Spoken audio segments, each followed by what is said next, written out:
नमस्कार दोस्तों, स्वागत है आप सभी का आपके अपने चैनल नॉलेज विद सीके में। आज का वीडियो यूँ तो गोहिल वंश के वंशजों पर आधारित नहीं है, बट नो डाउट जब इस वंश की गाथा गाई जाएगी, जब जब गोहिल वंश का जिक्र किया जाएगा, पन्ना धाय को स्मरण ज़रूर किया जाएगा।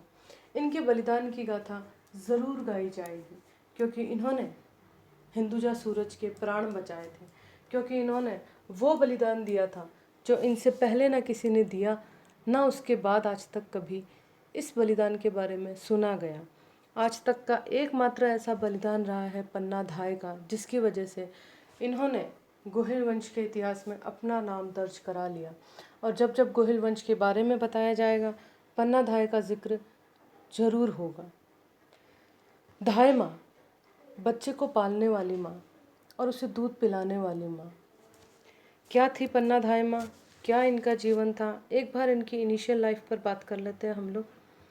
पन्ना धाय एक गुर्जरी थी। इनका जन्म कमेरी गांव में हुआ था।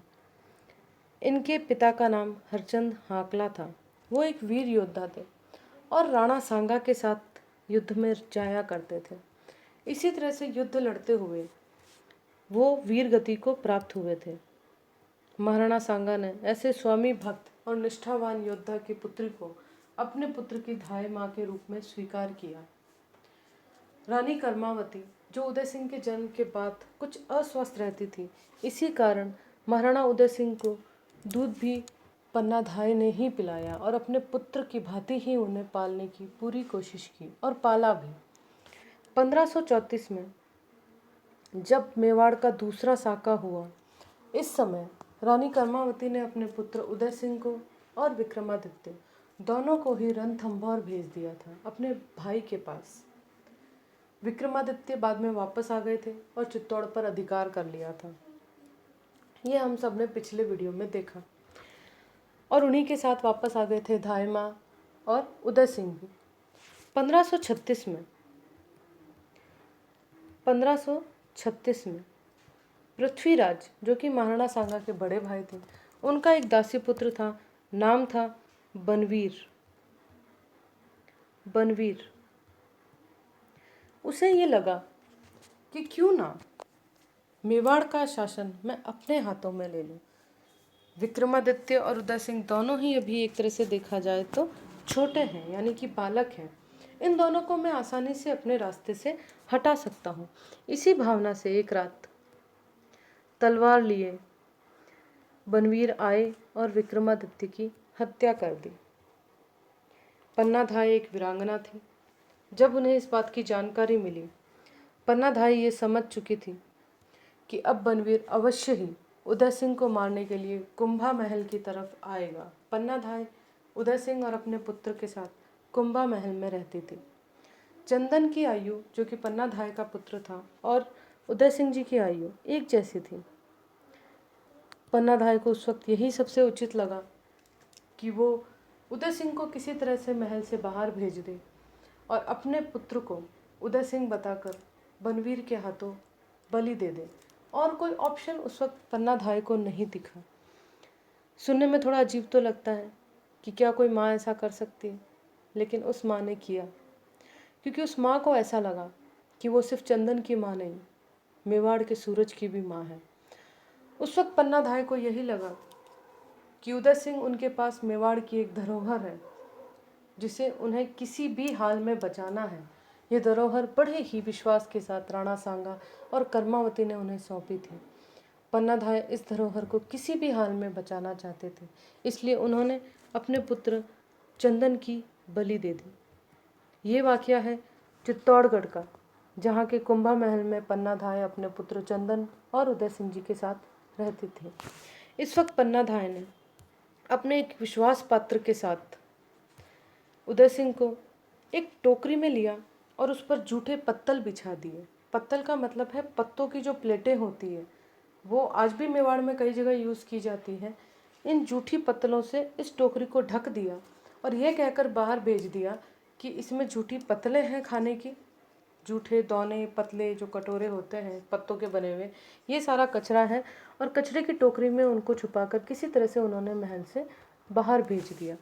और जब बनवीर आया, उदय सिंह का नाम लेते हुए कि उदय सिंह कहाँ है, मुझे उसे मारना है, तब पन्ना ने बड़े ही कठोर हृदय के साथ अपनी छाती पर पत्थर रखते हुए अपने पुत्र चंदन की तरफ इशारा कर दिया कि उदय सिंह वहाँ सो रहा है। बनवीर ने आव देखा ना ताव अपनी तलवार उठाई और चंदन सिंह की हत्या कर दी।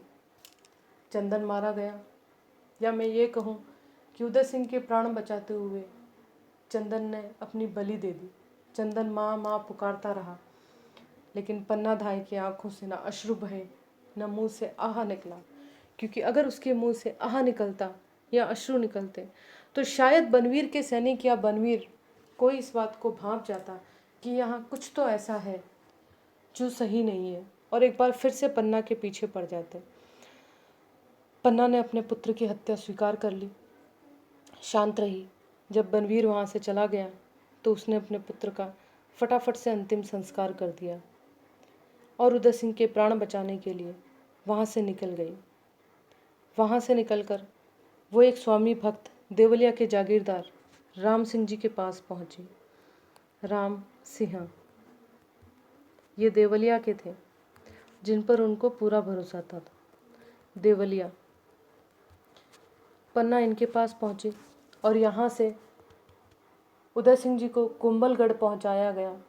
कुंभलगढ़ के किलेदार आशा शाह देवपुरा, आशा शाह देवपुरा, आशा शाह देवपुरा, देवपुरा ये वहाँ के किलेदार थे और इन्हीं के भांजे के रूप में उदय सिंह का लालन पालन हुआ और वो बड़े हुए। 14 वर्ष की उम्र में मेवाड़ी सरदारों ने उन्हें अपना राणा मान लिया और मेवाड़ का राणा घोषित किया। नेक्स्ट वीडियो में हम उदय सिंह जी के बारे में ही पढ़ेंगे कि कब वो राणा बने और कब तक वो राणा रहे, उनके काल में क्या घटनाएं घटी, ये सारा हम नेक्स्ट वीडियो में पढ़ेंगे। यहाँ आपको एक और बात जाननी है कि ये जो कुंभलगढ़ है अब एक तरह से चित्तौड़ की संकटकालीन राजधानी बन गई है। कुंभलगढ़ को मेवाड़ के राणाओं की संकटकालीन राजधानी या शरण स्थली भी कहा गया है। तो अब एक तरह से आप एक और राजधानी को पढ़ रहे हैं, कुंभलगढ़ को, क्योंकि जब उदय सिंह महाराणा बनते हैं 1542 में तो वो अब अपनी राजधानी किसको बना रहे हैं, कुंभलगढ़ को बना रहे हैं। इस तरह से आपने देखा कि किस तरह से पन्ना धाय ने अपने पुत्र का बलिदान दिया और महाराणा उदय सिंह के प्राण बचाए। क्या ऐसी गाथा कहीं सुनी है? इसे कहानी कहना तो ठीक नहीं होगा, क्योंकि ये कहानी नहीं है, ये वो हकीकत है जिसके बारे में सुनाना भी दिल को भारी कर देता है कि कैसे एक माँ ने उस माहौल को बर्दाश्त किया होगा जब उसके पुत्र की बलि दी गई। सत्यनारायण गोयनका ने कहा है, तू पुण्यमयी, तू धर्ममयी, तू त्याग तपस्या की देवी, धरती के सब हीरे पन्ने तुझ पर वारे पन्ना देवी। तू भारत की सच्ची नारी, बलिदान चढ़ाना सिखा गई। तू स्वामी धर्म पर, देश धर्म पर हृदय लुटाना सिखा गई। दोस्तों, पन्ना धाय के बलिदान ने ये कहा कि मातृभूमि से ऊपर कुछ भी नहीं होता। मातृभूमि आपका सर्वस्व है, इसके लिए खुद का हृदय भी न्यौछावर करना पड़े तो कर दो, लेकिन मातृभूमि की रक्षा करो। आज का वीडियो मैं यहीं समाप्त करती हूँ। नेक्स्ट वीडियो मेरा होगा उदय सिंह जी पर, महाराणा उदय सिंह, इनके बारे में पढ़ेंगे हम नेक्स्ट वीडियो पर। तब तक आप स्वस्थ रहें, सुरक्षित रहें, खुद का ख्याल रखें, और अगर आपको वीडियो पसंद आए तो प्लीज़ लाइक करें, सब्सक्राइब करें और शेयर करें। सब्सक्राइब करने के बाद वहीं पे एक बेल बटन है, उस बेल बटन को दबाएं ताकि आपको मेरे वीडियो की जानकारी सबसे पहले मिल सके। धन्यवाद, बहुत बहुत शुक्रिया आपने इस वीडियो को देखने के लिए। Thank you so much and have a wonderful time ahead.